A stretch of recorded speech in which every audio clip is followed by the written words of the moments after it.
You are listening to the Mad Music Marketing Minutes podcast with your host, Billy Gryzak. Brought to you by MusicMarketingMind.com. Personal music career support services. The show starts in 5, 4, 3, 2, 1.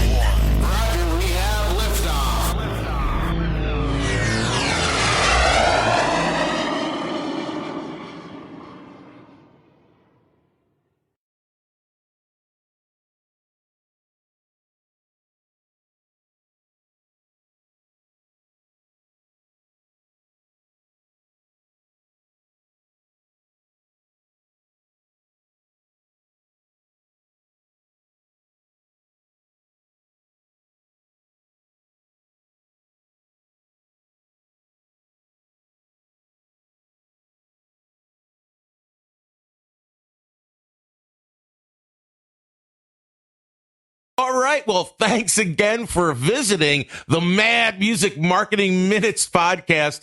You know, I'm a little bit starstruck today, just a little bit, because I have a gentleman on today, a guest today that literally has molded my 90% of my podcasting vision and a lot of the other things I do. And he's a mentor every single day. He's in my house. He's in my head, even though he's all the way in Canada. In some remote area. I don't even know if they have internet there. He might have like a can and a string coming to my house right now. But we have the one, the only, from Thorny Breeder, Brian Thompson, here on the Mad Music Marketing Minutes podcast. How you doing, Brian? Billy, I'm doing fantastic, and I don't think I can live up to the hype that you just laid down there. Now you live up to it every single day, man, and I do want to talk about your daily practices because I'm most impressed, and we'll get to that. But there may be somebody out there living under a rock that might not know who Brian Thompson is or the Rockstar Branding podcast. Look, I'm doing your spiel. I got to stop. So all good. Why don't you tell us who you are, what you do, and we'll have a nice chat. Well, I don't even know what the hell I do anymore because my life has always been in a constant flux, and I'm in the state of flux again. And we'll get to that. People know me as, like you said, from the music branding and marketing website known as Thorny Bleeder. I'm a music marketing guy, always have been, and probably I've been in the music business for 22 some odd years now. I've been in the business from many, many different angles. I started in a record store retail where I lived for 14 years. I was a buyer for a large chain of retailers here in Canada, so I did a lot of advertising and marketing and purchasing and corporate strategy and all that kind of stuff. And then after I left that in 2006, I started Thorny Bleeder with a couple of my good friends who were in a hard rock band that were looking to kind of go out into the world independently. So I started co-managing the band, and we started up the record label around the band. I started tour managing the band. I started doing radio and publicity, and it was basically the band and me. So eventually we got the band signed to a major label, and then I started managing other bands. I started releasing other records through the label. And then I started not doing that. And I started shifting my focus to purely being education and consulting for independent artists, because one of the reasons why I stopped managing and stopped releasing records through my label was because I felt that despite how amazingly talented these artists were, and I just didn't feel that they were necessarily ready to go out into the international market yet. They still needed some professional grooming. That's kind of where I started really shifting my focus to helping people figure out how to use the internet and all of the tools online. So then, I started kind of become known as the music marketing social media guy. But I wasn't happy with just being known as a social media guy. So that's when I started doing some podcasting as well. And then that kind of took on a life of its own. So I started up another side website called the DIY Daily, which was a daily newsletter where I compiled all of these different links from across the web that I would compile every single day. Plus, I would also do a daily podcast. So I've got the DIY Daily podcast. I've got the Music Biz Weekly podcast. I've got the Rockstar Branding podcast. And so what kind of, long story short, where I am now is essentially I do a lot of consulting, one-on-one consulting with independent artists. I do speaking all over the place, and I'm also a host of a new TV show now that's focusing on interviews with musicians.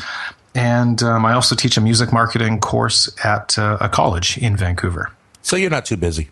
Nah, you know.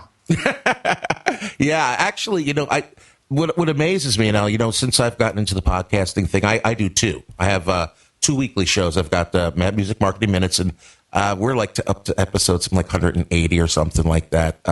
It used to be just me ranting and raving for 60 seconds, and then we had a big shift to turn it into more of a half-hour format with a guest, and we've done about maybe 20 or 30 of those. And then I do my weekly show with Bob Baker. I think you're familiar with Bob. Yeah, of course. Right. So, and that's a beast, just keeping up with 2 shows. But you come to my house every single freaking day and talk to me. And plus, you do a couple of other podcasts, too, with Michael Brandvold. And then also the new one with the guy from Little Caesar, which, oh, my God, I love that guy. He's awesome. Yeah, Ron Young. Yeah, he's fantastic. Yeah, on the Rockstar Branding podcast, every year we've made the decision to have a new co-host. So initially we started off with author Steve Jones. Then we had Greg Kinn join us last year, and this year it's Ron Young from Little Caesar. Yep. I do have to say though, with the DIY Daily podcast that I've done, I have had it on a temporary pause. So anybody listening, I made it to episode 537, pretty much nonstop, day after day after day after day after day. The odd break here and there for a statutory holiday, Boxing Day. Yeah, but I'm doing some changes with the DIY Daily, and I got to say all of the stuff that I did for the DIY Daily, it took me about 4 to 5 hours of work every day to do everything for the DIY Daily. Mm-hmm. And because of this other project that I'm working on, I was simply unable to. I was drained after doing 5 hours of DIY Daily work to have any energy left to do this other project that is really near and dear to my heart. So the DIY Daily it's been temporarily put on pause, and it's going to be shifting. It's going to be changing, and stay tuned for that. I'm making announcements soon. Well, here's the really cool thing about the show. And for me, even though I've listened to probably 300 or more of them at least myself, I know I can go back and re-listen because I honestly don't remember everything you said out of 300-400 shows. So that's the really good thing about having such a great back catalog, Well, I don't remember everything I said. In fact, I would love for all of those shows, at least for the rant, the little pontificating at the beginning of each episode that I do. I would love for them to be somehow transcribed so I could actually read some of the stuff that I was just riffing on, because they were all just done in the moment. Yeah, well, it's great stuff, man. Hey, so before we take a little break, because we're going to listen to some tips from Only Sky Artist here in a couple of seconds. But before we get to that, do you want to tell us a little bit about your new project or anything, or are you just waiting, or is that would be for a big announcement? Well, I haven't made an announcement yet, okay. But I mean, it's no secret that I'm writing a book. Right. So it is based around writing the book, and because of what I'm doing with the book, the DIY Daily will be going through some changes. So I hope to make an announcement soon, and so stay tuned for that.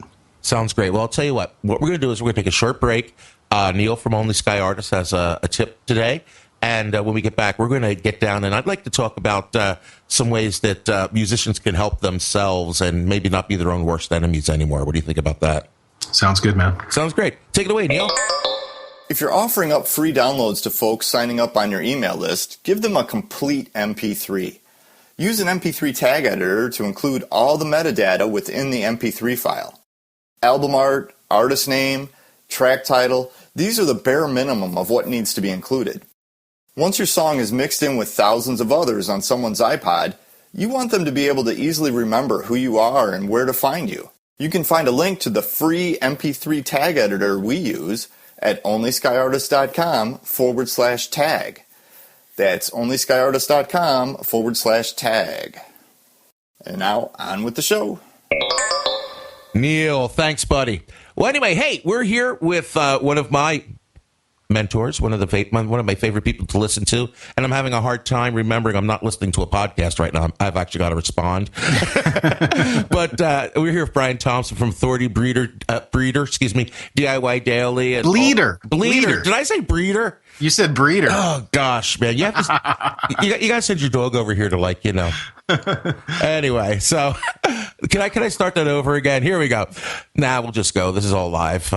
We just run with it, brother. We don't edit, man. There's no editing here. Anyway, so lately there's been a lot of talk on the net, and especially at my Facebook group, Music Marketing Mind, on Facebook, about whether or not musicians can actually make a living in music. And now, me personally, I've been doing it for 30 plus years.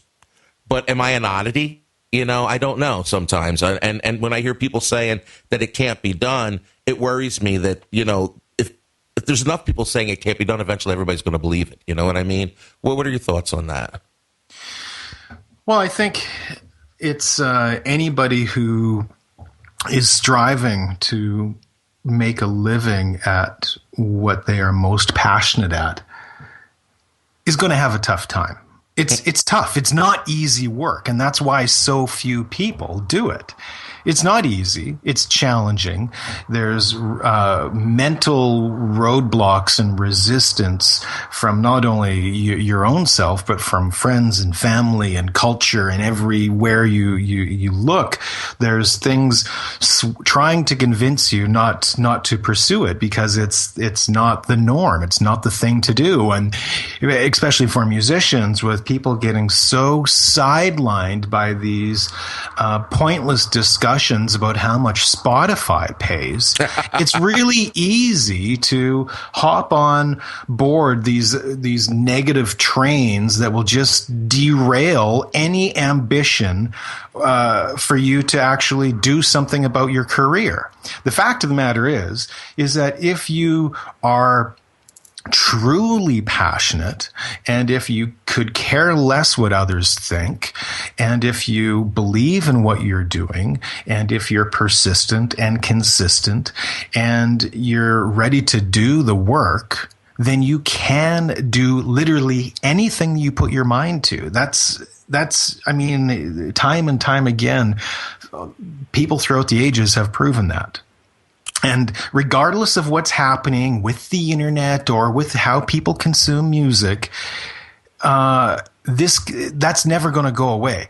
The demand for music has never, in the history of existence, has never been greater than it is today. So with there being so much demand for music, irregardless of how people or whether people are actually paying for it or not, there is opportunities. So if you're going to sit back and whine on Facebook groups about not finding opportunities or not being able to make money, then you're putting your energy in the wrong freaking place. So ultimately it comes down to you taking control of your own career, not listening to all of the detractors, and doing something consistently every single day to work towards where you want to go. The problem that I see with many, many developing artists is that they aren't doing anything consistently. They're not doing anything frequently other than fucking complain. I agree.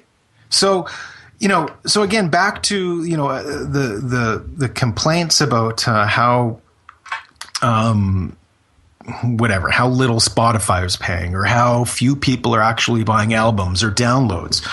Well, to be honest, the majority of people who listen to music never really have been involved in music. Most people who listen to music have always had a very lean back attitude toward it. They turn on the radio in the morning and then they turn it off at night. And that's how, a lot of people in the past listen to music. And all that's happened today is people choose their songs a playlist in the morning and then they turn it off or whatever. So I think what a lot of independent artists, where they get sidelined, is that they're trying to convince people to buy music from them. And these are the people who they're trying to convince people who would never buy music in the first place. Oh my gosh. That you've just hit one of my major pet peeves. Okay. I spend a lot of time trying to be as visible as I can, on the social networks and whatnot. And I cannot believe the amount of musicians that waste their time trying to promote and sell their music to other musicians who are trying to promote and sell their music. Well, that's one of my biggest problems with Reverb Nation, is that there's no music fans there. It's just musicians. Mm-hmm. So rather than trying to convince all of your Facebook friends to listen to your song, to watch your video, to go to your crowdfunding page, you need to accept the fact that the majority of people will not care or won't support you. So what you need to be doing is focusing your energy on creating hardcore music fans for what you do. Not just finding anybody who's willing to press play and then assuming that they're going to spend $10 on iTunes. It's pointless and it's a waste of energy. What you need to do is focus on actually creating something that is worth becoming a fan of beyond just the album. Because people people need something more than just a batch of songs to really support an artist now. And whether you're happy with that or not, that's a fact. If you really want to monetize your career, you're going to have to build, like you said, a tribe around what you do. Mm-hmm. And that tribe isn't going to be casual music fans. They're going to be people who absolutely love what you do and all that you do. So that's not done by creating, putting out an album once every 3 years.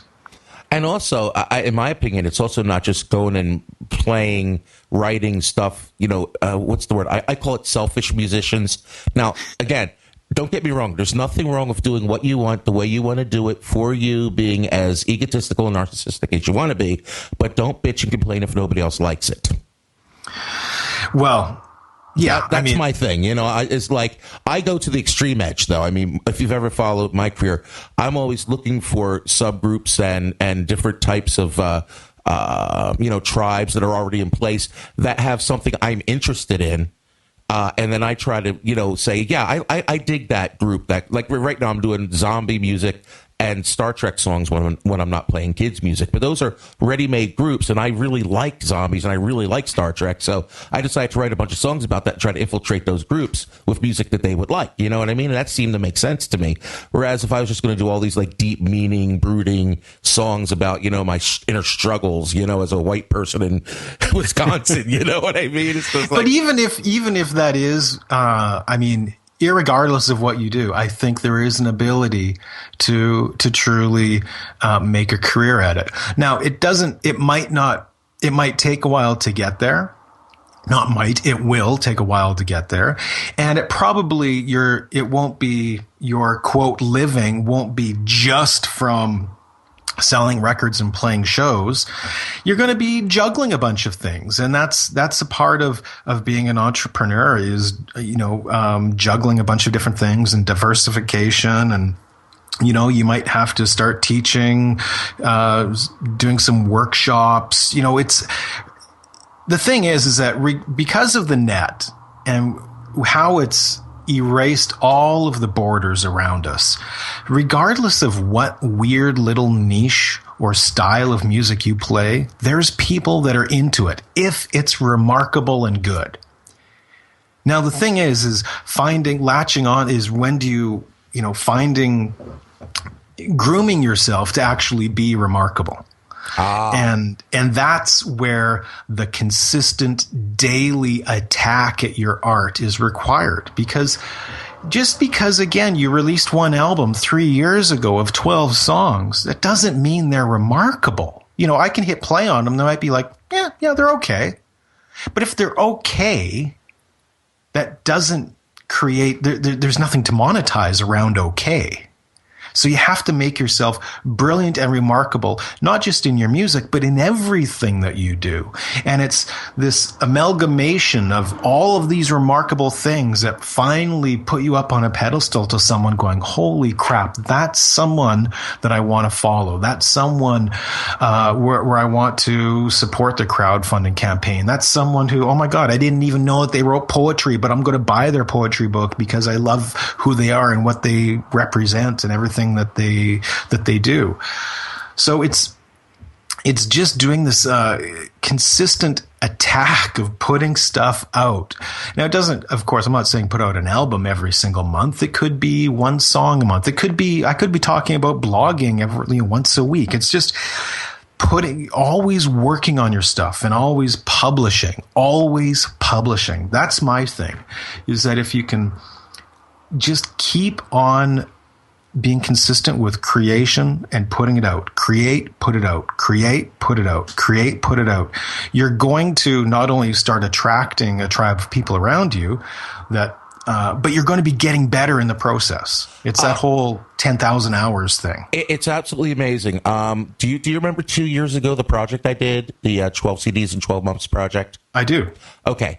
Check it out. I went into that, my idea, because I thought it was really cool. It's 2012, right? So I decided I'd do 12 CDs in 12 months with 12 songs on each CD for, all these 12s, I don't know, right? And the weird thing, I figured, man, by the middle, I'd probably be all burnt out and written out and everything. And I didn't even have time to promote. Usually I market all my stuff, but I didn't do it that year. I just kept releasing stuff. And my singing got 200% better by the end of the year. Absolutely. My songwriting went through the roof. My production went through the roof. And 4 of my CDs ended up on CD Baby's bestseller charts. And I got one song on the bestseller in iTunes that year. And it was just like constantly cranking stuff out all the time. I kind of took, like, I've only released like one or two CDs since then, and my sales are only about 50% what they were that year. That was a great year. Keeping that level up is almost impossible. But well, yeah, I mean that's taking it to to the level of insanity. But it's but somewhere the point in the is middle. made. Yeah, Yeah, I mean it's just like it's consistently working at your art instead of creating one thing and then complaining about it for 3 years. Oh God, and I hear that all the time. I really do. Well, and the other thing is, again, I guess the topic here is, making a living at music is resisting the reality of what is seems to be one of the biggest problems that a lot of independent musicians face. So what I mean by that is resisting the reality that, well, maybe you should be on Twitter.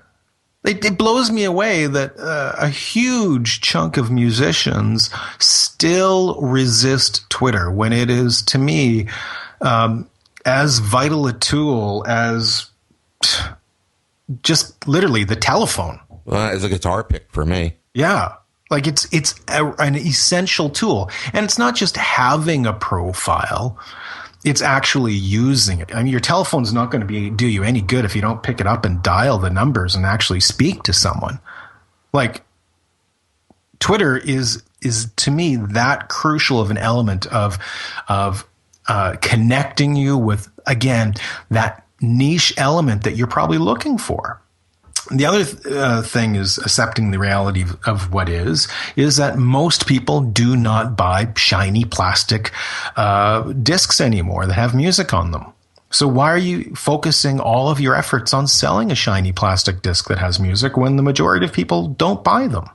Well, I think that also, though falls down into knowing who your market is and knowing absolutely your listeners. Because, for instance, in my market, I probably have another 5 years at least of selling shiny discs because most of my stuff is going to libraries and schools and little kids that want something in their hands to take home. So for me, shiny discs are going to work great for a while. But for my other project, we aren't even going to do a shiny disc. You know what I'm saying? It just depends on knowing who your end user is. And a lot of people, I see, for me, it all begins and ends with knowing who my end user is going to be, my target audience. Oh, absolutely. That's, showing your intelligence with marketing, which is understanding your market.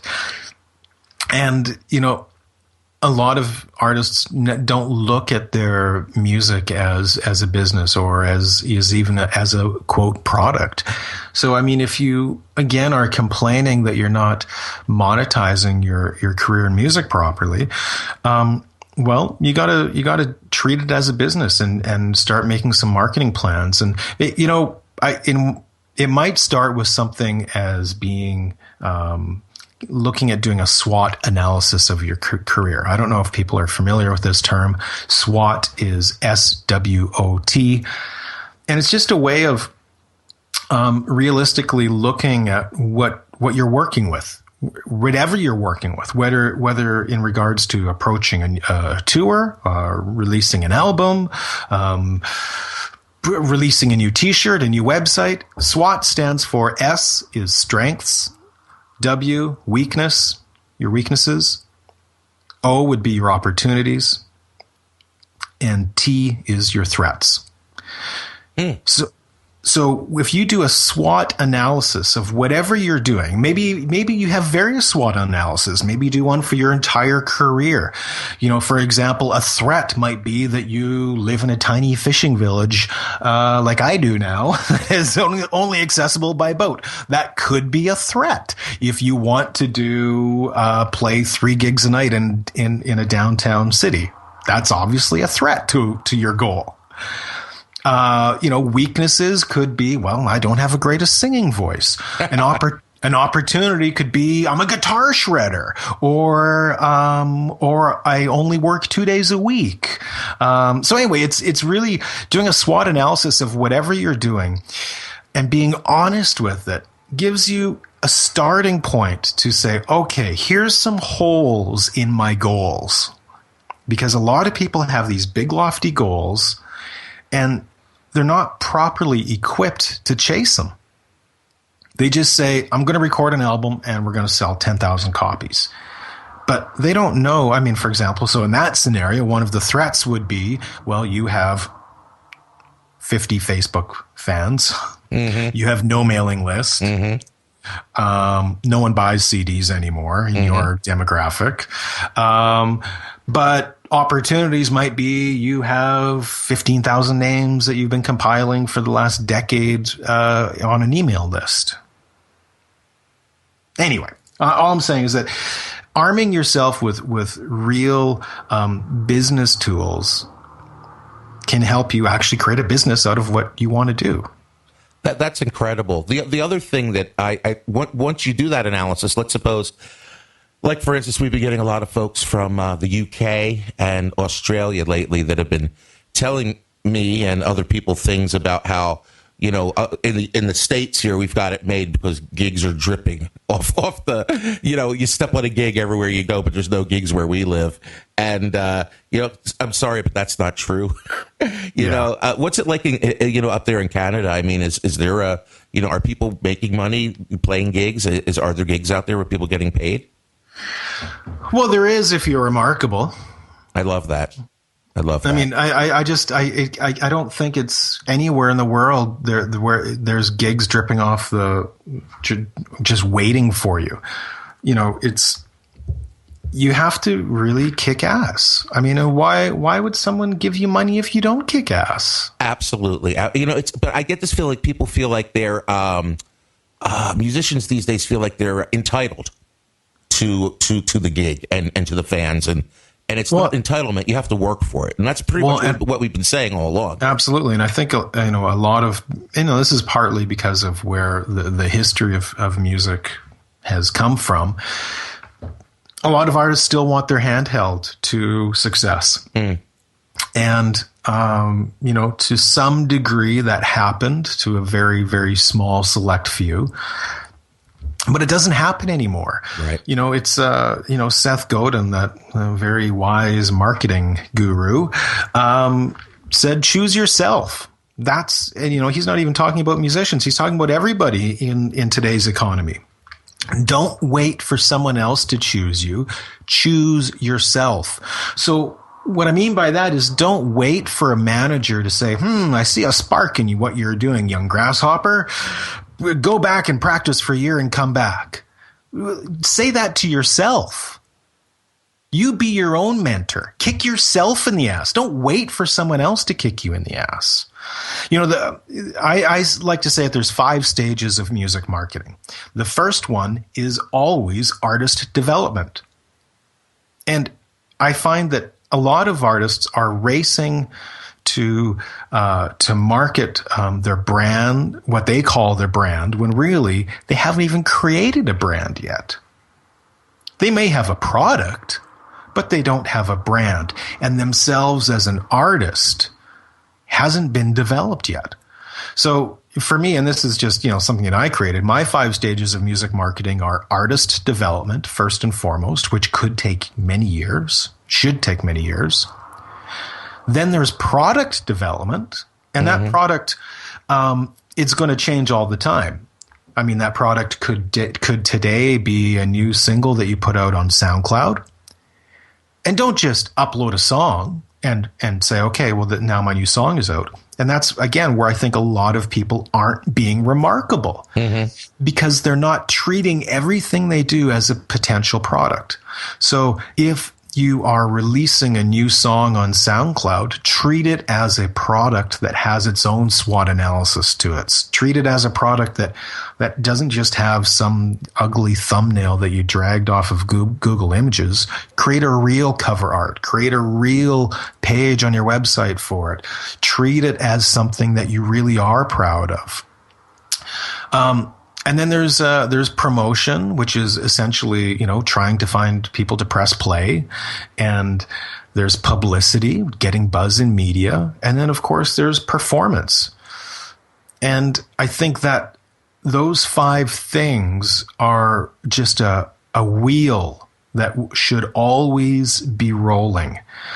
And I think a lot of times that wheel for artists, it goes through those 5 stages and then it stops. They don't keep it rolling. And if you really want to progress your career, you got to keep that wheel moving. Wow. Brian, this was my favorite episode of the DIY Daily I've ever heard. Yeah. So how much are we going to charge people for this episode? I mean, $49.95. Hey man, you know me. I'm all about free, and that's the other thing that I think is standing in the way is that the more that you try to wring money out of everything that you do, the more resistance you're going to get. For me, professionally, my whole career and whatever the hell I'm doing,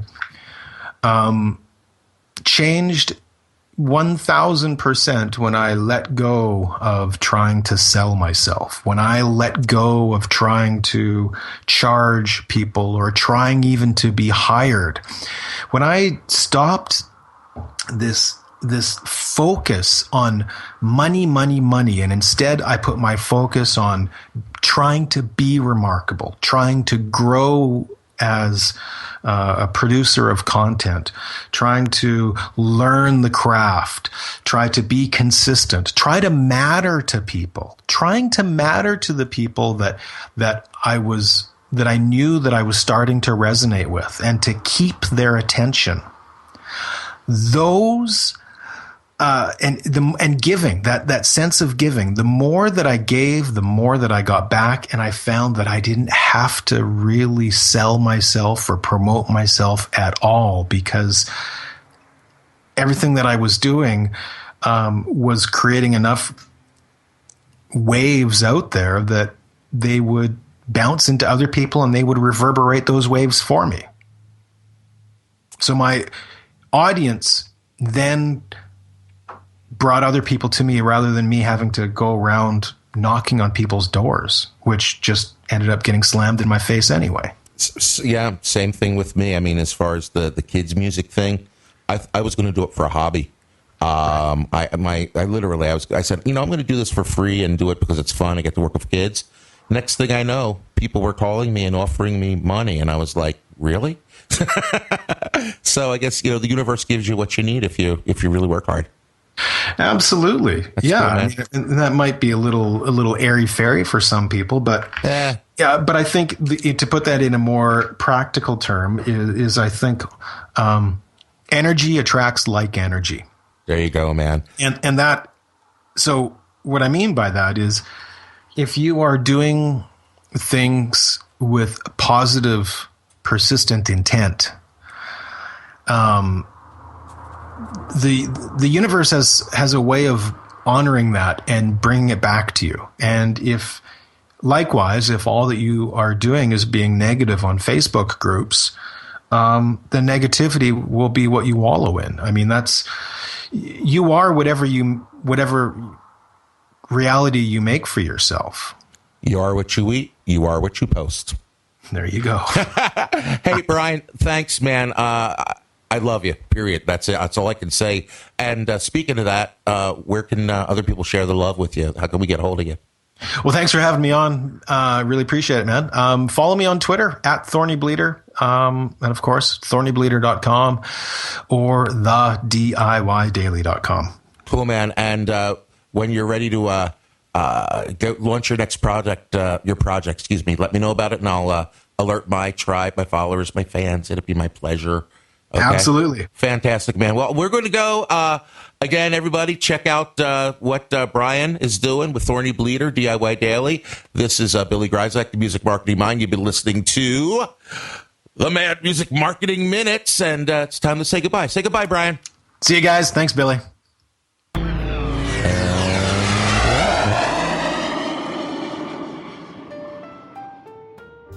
Hey, everybody, this is Billy. And I just want to thank you once again for listening to Season 2 of Mad Music Marketing Minutes show. And I think we end it with a bang. It's been a great season. We'll be back again the first week of September with new episodes. We'll also be kicking off a brand new show called Making Money, Making Music, where we'll be talking to people that actually go out and make a living every single day with their music. We'll be continuing to make podcasts all summer long with Bob Baker, with the Music Marketing Monday show. I hope that you have a wonderful summer, and we'll see you in September.